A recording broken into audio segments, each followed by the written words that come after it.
Hey guys, welcome to the Blue Deck Podcast. I am your host, Joseph Mazrak. Today we begin a great adventure together. The story follows Charles Miller and his childhood friends as they travel beyond the borders of our universe, up the reality deck, and into the attic of the world.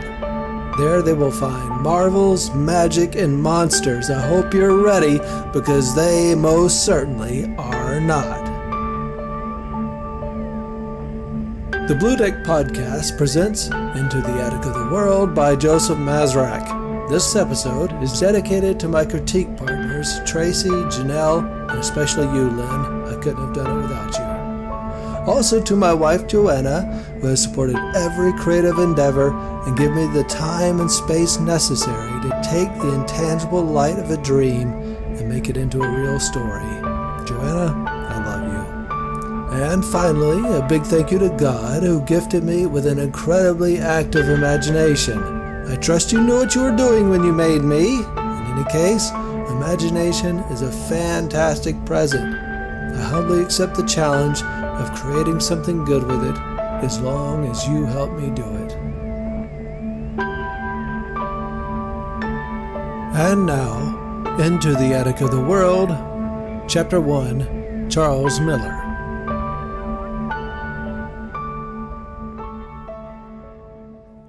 I was barely a teenager when magic first touched my life. Those days were so much like dreams, with their strange wanderings and incredible wonders. It's difficult to believe they actually happened. I've tried to forget, but the past is like a lion in the way it patiently hunts for the present. After all these years, I guess it's finally caught up to me. A few months ago, I bought my old childhood home. That might have been a terrible mistake, because the memories have come back stronger than they have in years. Even as I write this, when I close my eyes, I'm visited by visions from other worlds. I see broken bones of shipwrecks sunken in sand, and the drifting shapes of ghosts too scared and wayward to face judgment. I recall the stolid face of a king on his blue throne, and the radiance of a girl so beautiful I fell in love just by looking at her. I suppose I can deal with that, but today is a good day. On the bad days, I see dead friends and a terrible black unicorn with his horn dripping blood. Through the rational eyes of adulthood, I know what I remember is impossible, but here's the paradox. Even impossible things can happen when magic cuts holes in the world. I'm trying to prepare you, but in a way I'm doing a disservice, because this story isn't about unicorns. It's not about ghosts, shipwrecks, or kings. It's not even about falling in love. Most of that comes later. This story is about me as a boy and how I became first mate on a crew of kids led into another world by, well, the captain. You'll meet him soon enough. Before I introduce you to him, however, I have to show you around my old neighborhood. In the summer of 1990, my family lived on a long, skinny lake, with townhouses built on one side and a wetlands forest on the other. This was in Florida, so the waterline was constantly visited by wildlife, mostly ducks and other more exotic-looking birds like egrets, but also the occasional deer or alligator. One morning, I was on the back porch sitting in the kind of chair that looks like wood, but it's really made of plastic. You know, the ones beachy-looking things with low, sloped bottoms? There were no deer or alligator that morning, just ducks waddling along the paved lakeside path. I was not interested in ducks. Instead, I sat watching the water, letting my mind drift out like fishing line. Then I saw something interrupt the bright blue sheet of reflected sunlight. What was it? I couldn't tell, and wouldn't be able to for several hours. I took a mental note that breakfast had passed and lunch was still a ways off. The time specifically didn't matter. It was summer, and in summer time was as bendy and stretchy as the waistband of my underwear. My mother leaned out the sliding door saying something, but I ignored her. Not that I meant to do that. It's just concentration is tricky for all boys, and particularly difficult for a 13-year-old. It seemed every moment I was thinking of a dozen things at once, or absolutely nothing. Either that, or my brain, every gooey gray wrinkle, was focused 100% on a single subject, all interruptions banned forthwith upon pain of death. She waited for an answer. "Well?" she asked. I groaned. "Victor said he saw Bigfoot again. I said it was bogus, and he started crying. Be nice, Charles. Every time he goes home crying, I get a phone call." "That's not my fault." She waved for me to come to her. "It is if you're not being nice. Your shirt's inside out, and it's too hot for long sleeves. Geez, son, who taught you how to dress?" She pulled me inside the house. "Change your clothes, and I want you to read a book today. Your brain's turning to mush." "Oh, do I have to?" But I was already darting up the stairs. As I changed into a t-shirt, I happened to look out my bedroom window. On the distant side of the lake, I spotted again that strange disruption. This time it was somewhat closer, or maybe my angle was better to see it, because I could make out its shape, vaguely triangular, and its size, difficult to say exactly, but roughly the height of my bedroom door. I stepped closer to the window, peeking out the open blinds. Was the shape moving? I thought it was. A knock came on the back door, which immediately set my dog Chimney barking up a storm. I raced down the stairs to find one of the neighborhood boys, Ozzie Ernesto, pressing his greasy forehead to the glass. I'd hoped to see William, but Ozzie would have to do. Mom gripped Chimney by the collar as I pushed through the back door. I had to get out of the house quick before she gave me something to do. She'd already threatened me with a book. Unlike my best friend William, Ozzie shifted the focus of his friendship between me and my brother every few years. He'd started out as my friend back in our dinosaur phase, but had followed my brother into He-Man, stuck with him for a short while into Star Wars, and ditched that to play backyard football with me. I suspected he was about to switch loyalties again because he was into video games and my little brother had a Nintendo in his bedroom. Maybe not, though, because one thing Ozzie and I had in common was our love of baseball. Ozzie's favorite player was Jose Canseco, a Cuban-American like himself, and my favorite was Mark McGuire. Where was Tommy, I wonder, when all this was going on? Probably upstairs preparing an epic conquest of the Galactic Empire. He had 1,000,000 action figures, including the previously mentioned He-Man barbarians. But more than anything else, the boy had stormtroopers, great armies of them. So, in the absence of Tommy and William, Ozzie and I played out on the back lawns. We threw the football around and later played that stupid hand-slapping game. We stood facing one another, our palms touching. Ozzie would give me a false start, fake out, and then whack! He was a crazy fast slapper. By the time I finally dodged him and we switched positions, the back of my hand was fiery red and stinging. After that, Ozzie and I just wandered around, arguing over the merits of Victor's Bigfoot sightings. In my view, Victor was only 10, an unreliable witness and a crybaby to boot. I didn't believe a word he said. Ozzie, on the other hand, liked the idea of a 7-foot-tall, hairy monster living in the forest behind the lake. He said it would be like Harry and the Hendersons or something, but if he wanted to convince me, he should have referenced Chewbacca instead. At some point, Dawn joined us. She was breathtaking, blonde hair with curls and big brown eyes like pools of honey, that sort of thing. I was infatuated with her, and so was everybody else. I tried not to be a jerk about it because, along with being pretty, she was one of my best friends. She had a little sister, Layla, but Layla was only 6 and mostly rode her big wheel up and down the pathway, her plastic wheels constantly knocking against the spaces in the pavers. Talk, talk, talk, talk, talk, talk, talk, talk, talk. I still remember that sound. Then after a while, we returned to my porch. Ozzie and I lounged on the beach chairs while Dawn stood over us, the three of us chatting about who knows what. Then out of the blue, the plastic wheels of Layla's big wheel screeched to a halt and she shouted out, "It's a boy!"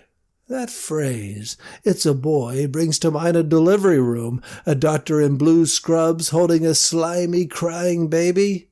Of course, that's not what Layla was referring to, but in a sense the boy's arrival was a lot like a birth, because up until that very morning, I'm not even sure he existed. At least, not in our world. He piloted a raft across the lake. The triangular shape I'd seen from my bedroom was its sail. To be clear, ours was a skinny lake, not much good for boating, and the only other watercraft we'd seen on it were boats from the Wildlife Service. Their people came out on occasion when neighborhood mothers complained about alligators, but the Wildlife Service only employed men with beards, not boys, and they took to the water in john boats with gas engines, not rafts with sails. The boy stood alongside his sail, one hand gripping the mast post. The raft itself was barely visible above the waterline. A breeze washed across the lake, and the sail billowed, catching the air like a kite in the wind. The boy took the sail by its lower crossmember, leaned back, his right leg stretching to dip toes into the water. The raft turned, one of its corners peeking up into the air like the face of a curious fish. No one spoke. We only watched, amazed. Then, as the approaching craft slowed, the boy lifted his hand into the air and waved to us. I waved back. We all did. When the raft came near to the bank, perhaps 10 feet from land, the stranger loosened the cords on the mast, and the sail dropped limp against the post like a flag on a windless day. The boy seemed so efficient in his seafaring duties, by comparison we were less than amateurs. In a minute flat he had the sail totally removed and folded into a box. Then he lifted the mast from its mount on the floor, turned it sideways, and out slid a staff, slim like a broomstick. He laid the mast across the wooden deck, and used the smaller staff to guide the raft in slowly turning circles in the shallow water. When I first thought of this as an adult, I compared it to a dream. But later I concluded that watching the boy drift circles through the sunlight reflections was less like a dream and more like an old Disney movie, like the kid in the Jungle Book floating down the river on the belly of a bear. Half like that, and half Peter Pan drifting in through an open window. I almost expected to see a fairy alight upon his shoulder, sprinkling his shirt with fairy dust. The boy peered into the water, the prodding of his stick rippling the surface. Then the slow tock, tock of plastic wheels over pavers lifted the scene from the cartoon realm and onto the familiar face of reality. Layla stopped her big wheel in front of me. She sat astride the three-wheeler, her arms resting across the handlebars and her knees bobbing side to side. Her left knee was scraped, and she wore her white church shoes. I don't know why I remember that so clearly. The boy on the raft looked like a Hummel figurine come to life. His skin was porcelain white with cheeks so rosy they looked painted. His eyes were a perfect caramel gold, and his auburn hair, although messy, waved and tumbled with friendly indifference. He wore trousers rolled up nearly to his knees, a plaid shirt, short-sleeved shirt, and a khaki vest with all kinds of peculiar patches sewn onto it. He also wore a knife in a leather scabbard on his belt. The thing had a handle made of bone. To me, that was most impressive and very interesting, but at the same time a flag of warning. By this time, Ozzy, Dawn, and myself were all standing near the water. Ozzy piped up, "Who are you?" The boy on the raft looked surprised by the question. He placed an innocent hand across his heart. "Me? Some people call me Captain Kidd, but I'm nobody, just a boy on a raft." "Where'd you get it?" Ozzy asked. "This old thing." The boy tapped the wooden floor with his staff. "I didn't get it. I built it. From logs and such." Amazement colored Don's voice. "You built that? Can I ride it?" "You bet," the stranger replied. "Now hold on," I said to Don. "You don't know this guy from Adam, and any raft built by a kid will sink, I bet." I looked at the boy with suspicion. "What school do you go to?" "What do you mean?" he asked. "You know, Argyle Forest, Orange Park. Did you move from out of state?" My hands had become fists, and I wasn't sure why. "Where do you go to school? It's an easy question."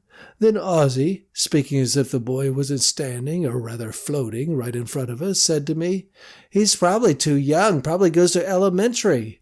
I looked at the seafarer. "Well?" "Well, what?" he asked. "Do you go to elementary school?" "That foul place! I'd rather fight a dragon than go there." He brought the staff up, whirling it between his hands in mock battle. His stomping feet cast the raft about wildly, but it didn't tip or sink. In fact, it looked rather well made and would likely hold Don easily, or all of us for that matter. Layla was not entirely won over. From her seat on the big wheel, she said with perfect certainty, "There's no such thing as dragons, and any boy who doesn't go to school will be dumb as a post before long." Not a bad retort for a 6-year-old. The boy on the raft spun the staff between his fingers, gripped it in the center, then brought it down solidly onto the decking. Quite right, my dear. That's why I insist upon the finest education possible. Where do you go to school, then? Ozzy asked. Why, the boy replied, out in the deepest jungles of Africa for starts. Then off to Burma, New Guinea, and West Texas. I've even been tutored by a mummy once.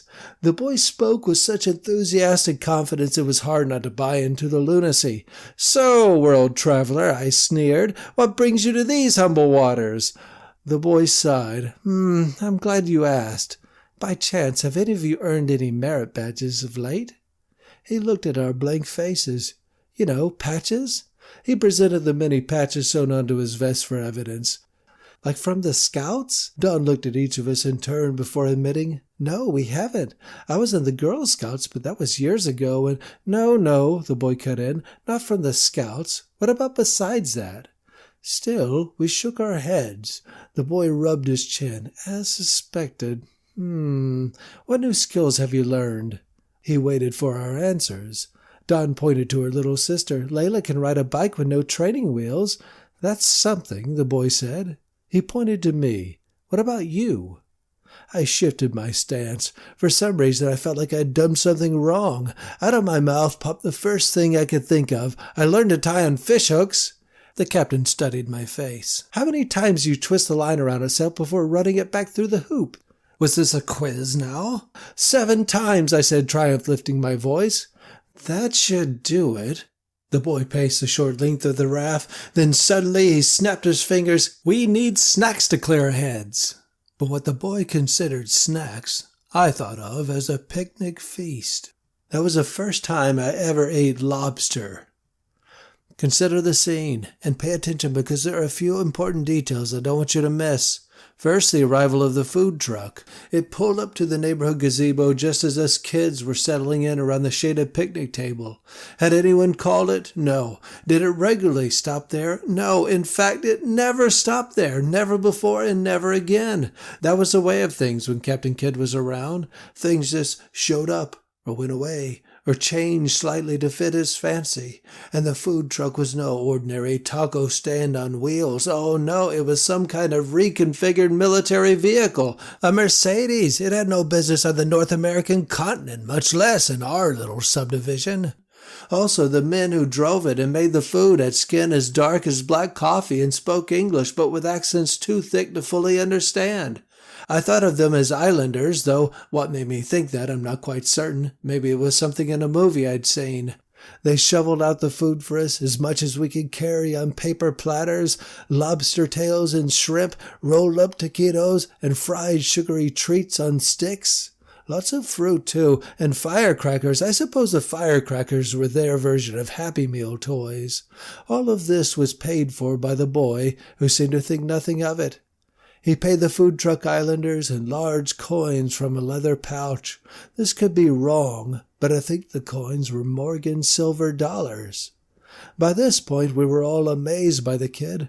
How could we not be? But here's the second detail to take away from the encounter before we get into the matter with the patches. Captain Kidd had a way of making a person look at himself with a critical eye, and not necessarily in a good way, which I suspect contributed to the way he made enemies. Any 2 people get in a room together and they'll inevitably draw comparisons. My friend, Captain Kidd, set the bar too high. Some people just couldn't accept their abilities being so meager next to his. I know that's not a good way to look at it, but it's human nature. So, when I saw him usurping my position as the leader of our little neighborhood gang, I didn't like it. That was my weak spot, my pride, the chink in my youthful armor. Still to this day I don't like lobster. I've no doubt this memory is the reason why. But let us not linger here in negativity, because my mistrust of the boy was not motivated entirely by selfishness. I loved my friends, and trust is earned.